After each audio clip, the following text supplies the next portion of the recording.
Hey guys, welcome back to another Faith Talk. If you caught my last video that was a Faith Talk on crazy love, you would notice that I'm wearing the same shirt, I'm in the same chapel, the same camera angle, everything is the same because I have not gotten up out of this chair since I just finished shooting that video when God placed something on my heart that I wanted to share. And I wanted to just say something real quick about that is like for these Faith Talks, I may do one a month or two a month, or I may do two in one day. I really don't know. It's just that when God puts something on my heart, that's when I want to speak. And if I do anything beyond that, it's my words and, my ego and my whatever, and that's not what I want this to be. So I do apologize for the frequency or the infrequency of these Faith Talks, but I just wanted to let you know that was just my approach to this thing is trying to share what God places on my heart and not let my pride and my ego get in the way or twist His words or, somehow make it about me, which I have a history of doing. So anyway, just wanted to share that with you. But I was watching a video a few days ago, and it was a commentary on a video that Chris Rock had done on Netflix.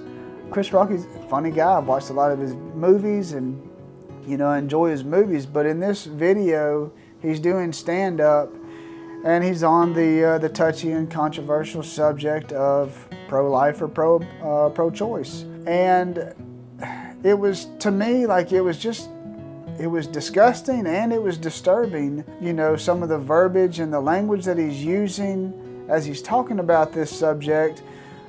But then also that he chose to use this at a comedy set.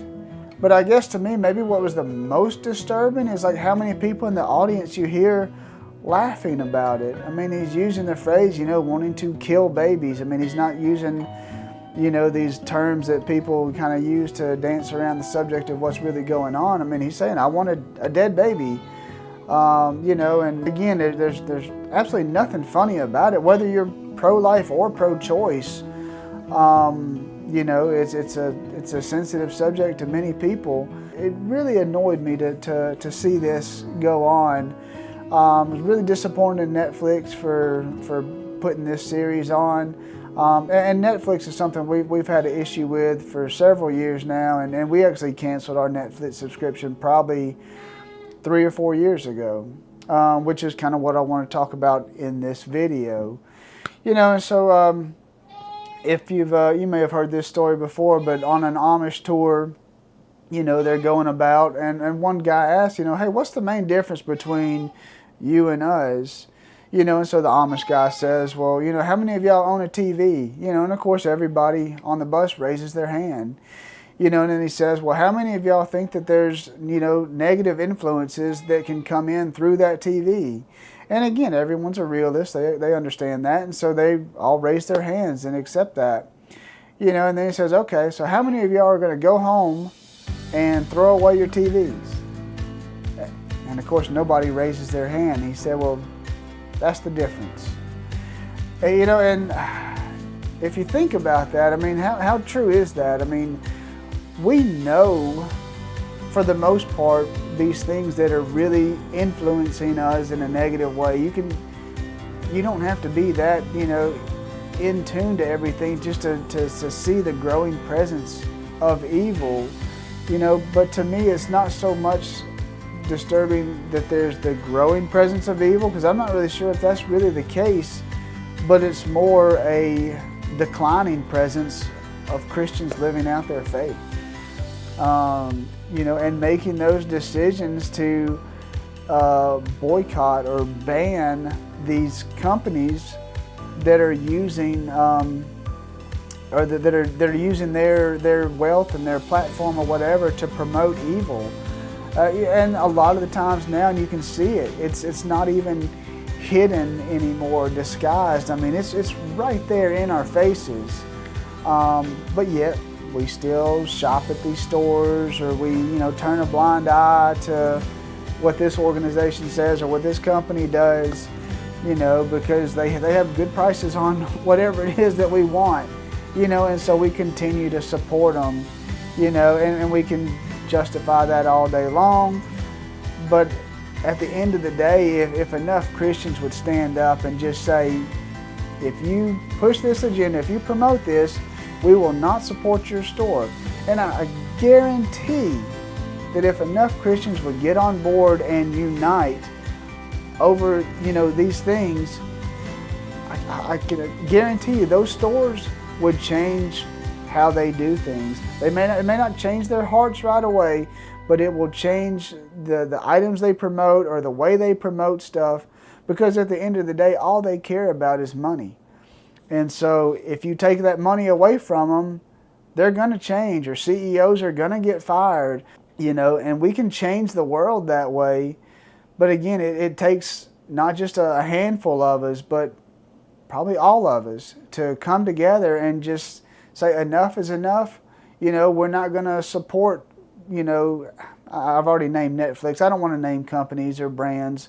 I don't want to demonize, anybody. But we all have to do our research and wake up to the realization of what these companies are pushing on us. We have a big election coming up this year in the United States. How are you going to vote? Honestly, I don't think we have, great options. And in my whole life of voting, I feel like it's always a choice between the lesser of two evils is really what we're choosing. And, I kind of feel that way this year, sadly.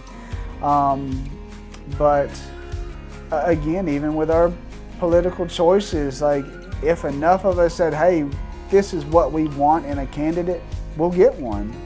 But, we're willing to compromise or sacrifice or, accept different things, and we get, the same old candidates every year. It seems like there's, again, the two choices, and I've never had a choice that I'm really excited about voting for this person. It's more, I'm really voting against the other person. But God, there's so many things. There's so many brands I want to point out. But again, that would be what I want to do. But I guess I just want to, encourage you to look around in your world and